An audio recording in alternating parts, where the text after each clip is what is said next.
Welcome to the Working Genius podcast, where we discuss anything and everything related to the 6 types of working genius and how it impacts your work and your life. I'm Pat Lencioni, your host today, joined by Tracy, Cody, Bo, on Mike. How are you guys doing? I am here. Better than Cody. Better than Cody.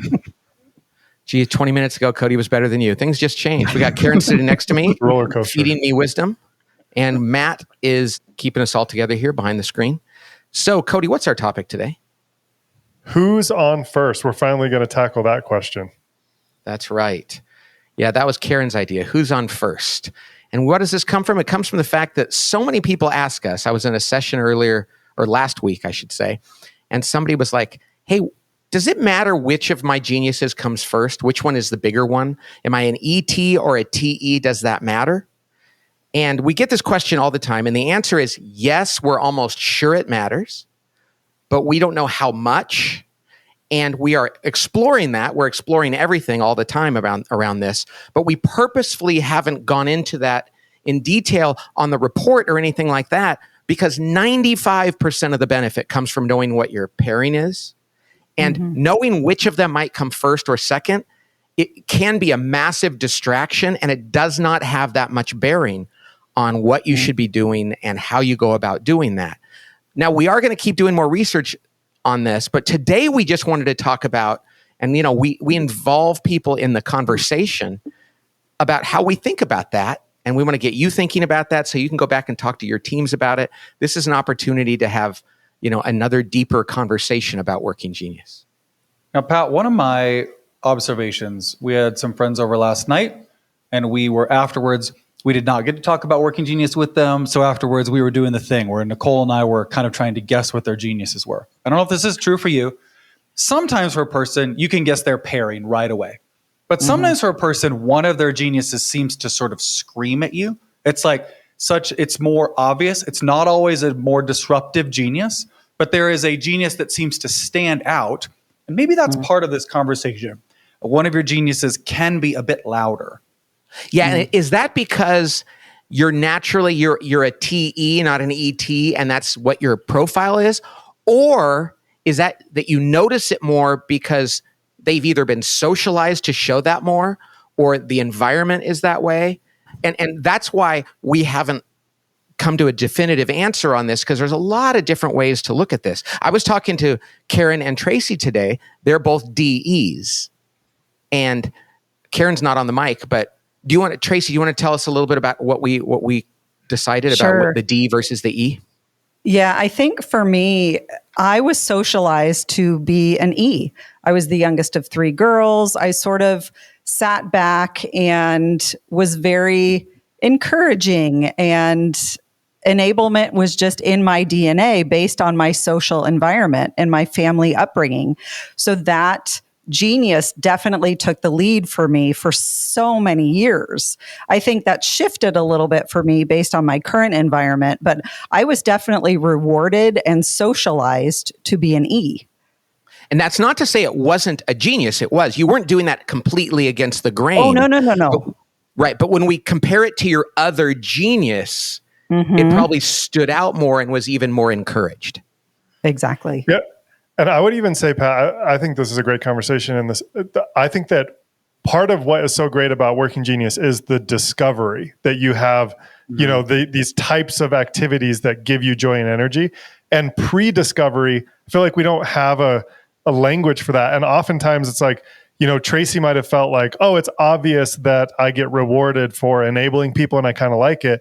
But then discovering that you have this other bucket of activity, this discernment bucket that actually fills you up is really helpful. So I think even just like you said, Pat, the report itself, the pairing is by far the most important part of this.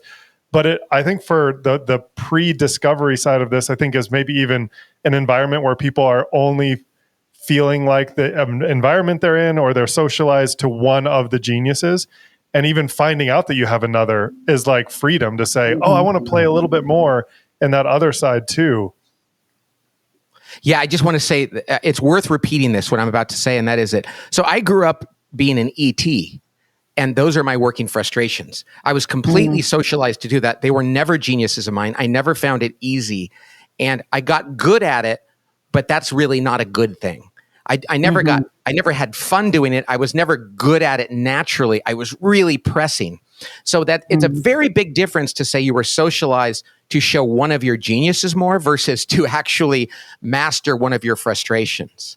And so I just want to make sure that we're clear on that again, because no matter how socialized you are to do something, if it's not a genius, you're not going to get joy and energy from it.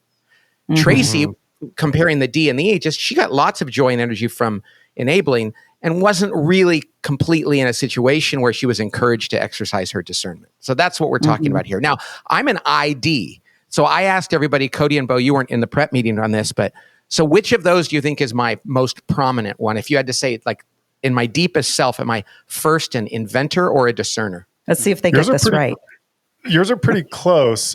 It's so interesting because in some environments, it's like you walked into a room I was in yesterday or last week and we're like, I have 3 podcast topics, write these down. and you've already sort of discerned them, you're trying to get them out of your head.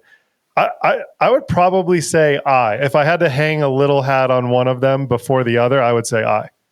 How about you, Bo? I would have said the same thing, but I was trying to talk myself into discernment. So I could have said the opposite, but that was my gut too, is invention first. Tracy, Karen, and Matt all said invention first. And I think it's true. I think it's true. Now, there's going to be certain situations where I have to leave my eye outside the room or not use it very much. And it's really good to be aware of what the situation calls for. So that goes into this too. But I do think it's worthwhile for a person, they've gone through Working Genius and a team has gone through it, to say, hey, which of these do you think is your first natural genius? I don't think that's a bad conversation to have. It just, I don't think it is terribly, terribly important, because the situation should be determining what you're leading with. Cody, we were in a room with a person the other day, and this guy is a DG like you, and you gave him some great advice. What did you tell him?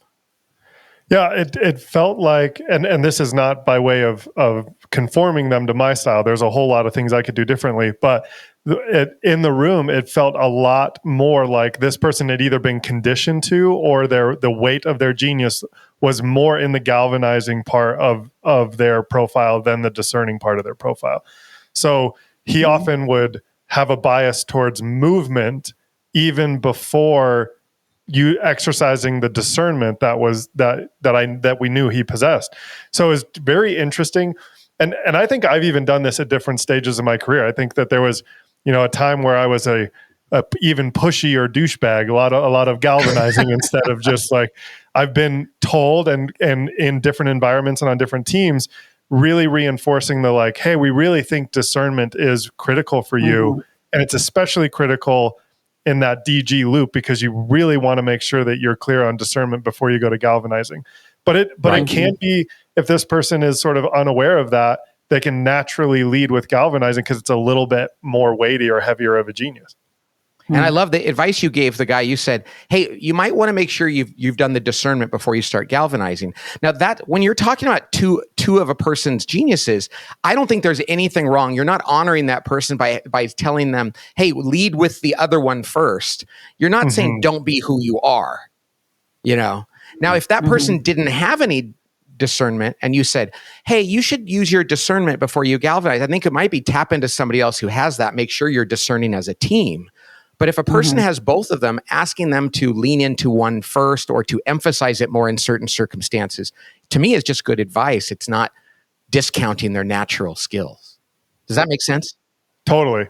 And that plays out probably most aggressively in the DG, the activation phase, but I would say if we're talking to someone and they say, boy, I really feel like one of my geniuses is a little heavier than the other, what advice do you have for me?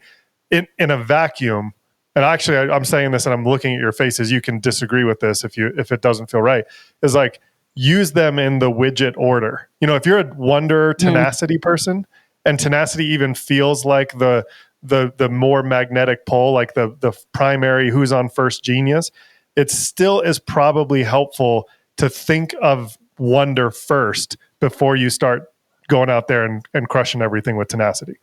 That's so funny, Cody, because we actually talked about this very topic in prepping. And Pat, do you want to tell them what you said? Yeah, I said it kind of depends because like I know somebody who's an ET or a TE, we don't know, but for whatever reason, probably socially or whatever else, over indexes on the E. And so I want that person to actually be more tenacity focused. And I think it depends on the nature of the job or the situation or the circumstance. I also depends on what they've been socialized to do. So Interesting. all other things being equal, there is probably something to be said for doing it in order. But in this case, I would like to see this person be more tenacious and a little less enabling. As I'm listening to this conversation, I'm thinking, I wonder how I show up. Am I more galvanizing or more inventing? We did an episode a couple months ago about upstream, downstream. And it's making me think about that episode where I think sometimes I show up and do more of what I think is missing. And I don't know that that's necessarily a conscious decision, but if I'm in a room and I feel like galvanizing is missing, you have all experienced me do this, I will lend focus and energy and galvanizing. But if I feel like we're stuck just running the same ideas, then I think subconsciously my invention becomes louder and I lead more with invention. And the takeaway there isn't that it was missing, but that I think that it's missing. Does that make sense? And then I can lean a little bit more there even when it's not needed. I think that's really insightful. I think if I were in a room full of people and there were a whole bunch of people that like to invent, I probably would go like, well, there's plenty of invention here. I think I need to be the discerner. And similarly, if I were in a room full of discerners, I would probably say, well, I can be the I because the other one's covered. Now, is that the right thing to do? I don't know. I think it's just natural that we do that. It makes sense logically. But once again, we're talking about, in your case, you were comparing the I and the G because that's who you are. I was comparing the I and the D. I'm thinking about WTs. I mean, so giving a WT advice is, I always tell them the same thing. And it doesn't matter whether you're more of a T or more of a W. What I tell them is probably you don't want to use them both at the same time. You want to ask yourself, am I allowed to W?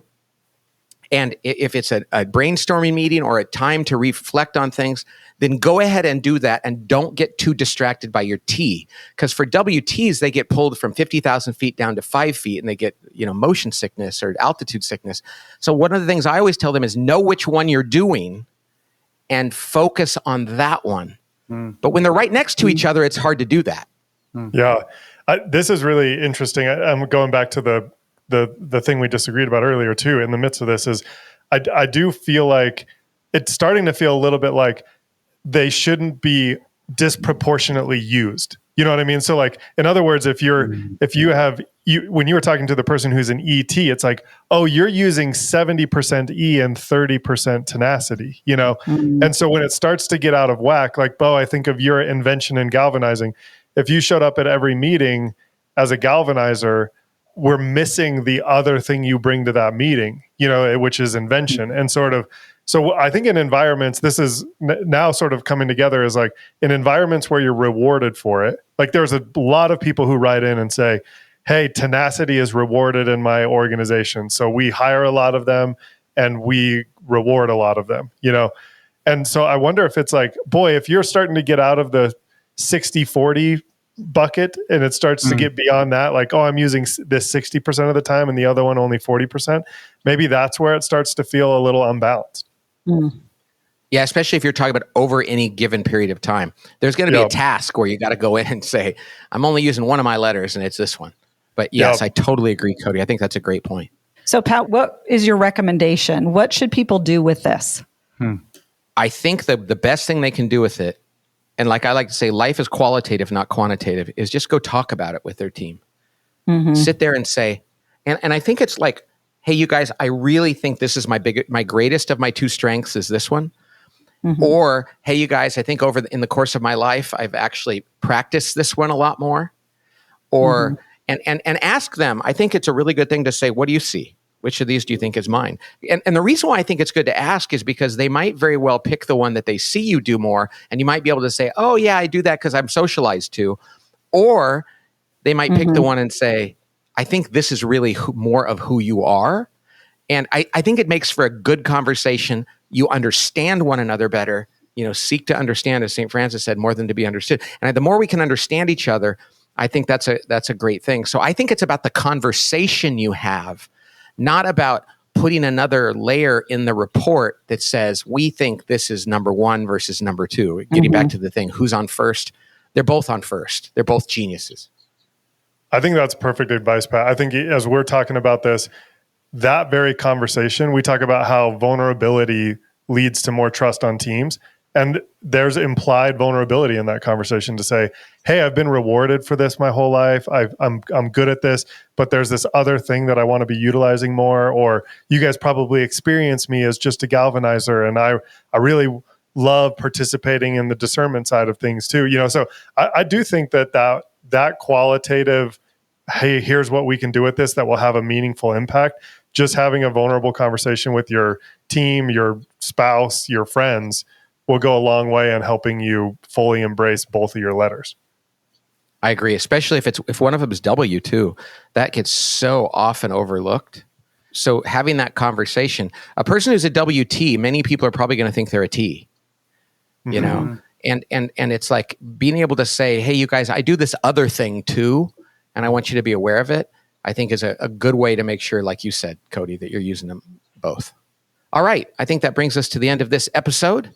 One thing I want to say is we did an episode last time about teachers, about teaching and your working genius. We got so much great feedback, especially from a lot of teachers who just said it really helps them understand that the difference. One woman wrote to us a fabulous thing. It was like a master's dissertation about the difference between teaching kindergarten and all the different ways and teaching sixth grade, which she's done, and how this can really benefit teachers to understand how they go about doing what they do. So we want to thank all the teachers out there and others who shared their feedback for us. We love to hear from you. And we're looking forward to talking to you next time on the Working Genius Podcast. God bless.